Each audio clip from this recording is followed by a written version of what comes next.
साथियों नमस्कार, एक बार फिर से आपका स्वागत है मेरे चैनल लीगल कॉज में। साथियों, नॉर्मल कंडीशन में जब हम कोई स्टाम्प पेपर खरीदते हैं किसी भी पर्पज़ से, एग्रीमेंट एग्जीक्यूट करने के लिए या रेंट डीड एग्जीक्यूट करने के लिए या सेल डीड एग्जीक्यूट करने के लिए या किसी अन्य पर्पज़ से, तो उस स्टाम्प को हम तुरंत काम में ले लेते हैं। जिस दिन हमने स्टाम्प पेपर परचेज किया है उसके एक दो दिन में या कुछ दिन में उस स्टाम्प पेपर को हम काम में ले लेते हैं। लेकिन सवाल ये है कि अगर स्टाम्प पेपर हमने परचेज कर लिया और उसको काम में नहीं लिया और 6 महीने या उससे ज़्यादा का समय निकल गया, तो क्या ऐसी सूरत में इस आधार पर उस स्टाम्प पेपर को इनवैलिड करार दिया जा सकता है कि स्टाम्प पेपर को खरीदने के बाद 6 महीने से ज़्यादा का समय निकल चुका है और इसलिए स्टाम्प पेपर अब वैलिड नहीं है और उस पर किसी तरह का कोई डॉक्यूमेंट एग्जीक्यूट नहीं किया जा सकता। साथियों, इसके बारे में स्टाम्प एक्ट 1899 सरकार की तरफ से बनाया गया है, जो ये स्पष्ट करता है कि स्टाम्प एक्ट में स्टाम्प को काम लेने की कोई भी एक्सपायरी डेट प्रोवाइड नहीं की गई है। सेक्शन 54 सिर्फ स्टाम्प को रिफ़ंड करने के बारे में बताता है, जिसमें ये स्पष्ट किया गया है कि स्टाम्प को खरीदने के बाद अगर वो अनयूज्ड रहता है, यानी आपने उसको काम में नहीं लिया, तो 6 महीने के अंदर अंदर, जिस दिन से आपने परचेज किया है उसके 6 महीने के भीतर आप उस स्टाम्प की वैल्यू का रिफ़ंड प्राप्त कर सकते हैं, जो कि इस सेक्शन 54 में बताया गया है 10 नया पैसा पर रुपीज़। यानी इस एक्ट की जो धारा है सिर्फ सेक्शन 54, उसके अनुसार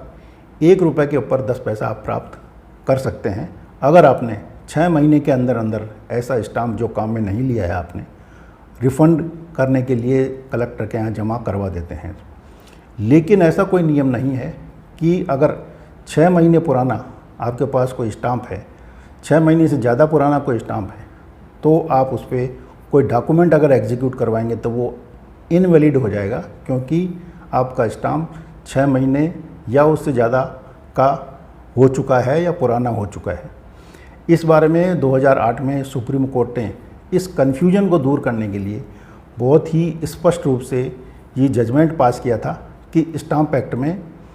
स्टाम्प की एक्सपायरी डेट को एक्सप्रेस करने के लिए, उसकी वैलिडिटी के लिए कोई प्रावधान नहीं है, कोई नियम नहीं है। लेकिन जो नियम है वो सिर्फ उसके रिफ़ंड के बारे में है, जो ये बताता है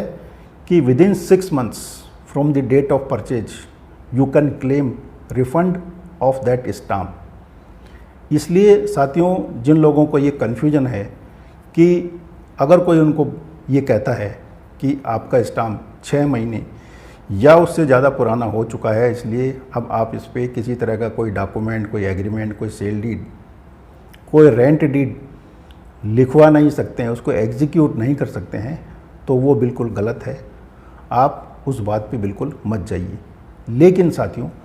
ऐसा हो सकता है कि किसी पर्टिकुलर स्टेट में अगर कोई स्पेसिफिक रूल्स बनाए गए हैं, तो ऐसी सूरत में उस स्टेट के पर्टिकुलर रूल्स लागू होंगे, जैसा कि गुजरात और महाराष्ट्र के केस में हैं,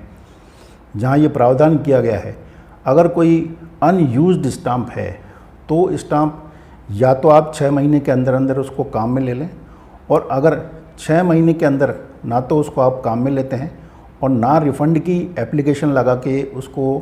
रिफ़ंड के लिए प्रस्तुत करते हैं कलेक्टर ऑफ स्टाम्प के पास, तो ऐसी सूरत में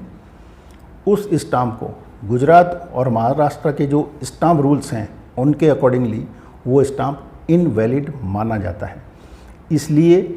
ये चीज़ आप ज़रूर देख लें कि अगर किसी पर्टिकुलर स्टेट में ऐसा बैन नहीं है कि 6 महीने के अंदर अंदर स्टाम्प को काम में लेना है और अगर नहीं लिया तो वो इनवैलिड हो जाएगा, अगर ऐसा नहीं है तो आप 6 महीने, 1 साल, 2 साल, 3 साल, कितना भी पुराना अगर स्टाम्प है उसको काम में ले सकते हैं और वो परफेक्टली वैलिड है। इसलिए साथियों, जब भी आप स्टाम्प खरीदने जाएं, प्रेफरेबली आप उसको तुरंत काम में ले लें। लेकिन अगर कभी कोई ऐसी परिस्थिति उत्पन्न हो जाए कि आपके पास स्टाम्प पड़ा रह गया और जिस पर्पज़ से आपने स्टाम्प खरीदा था वो नहीं हुआ, कैंसिल हो गया, और बाद में उसको काम में लेना पड़े 6 महीने के बाद, तो आप परफेक्टली उसको काम में ले सकते हैं। आज की ये जानकारी आपको कैसी लगी, इस बारे में कमेंट करें। अगली बार के लिए एक नई जानकारी के साथ आपके सामने प्रस्तुत होऊंगा। तब तक के लिए धन्यवाद। जय हिंद।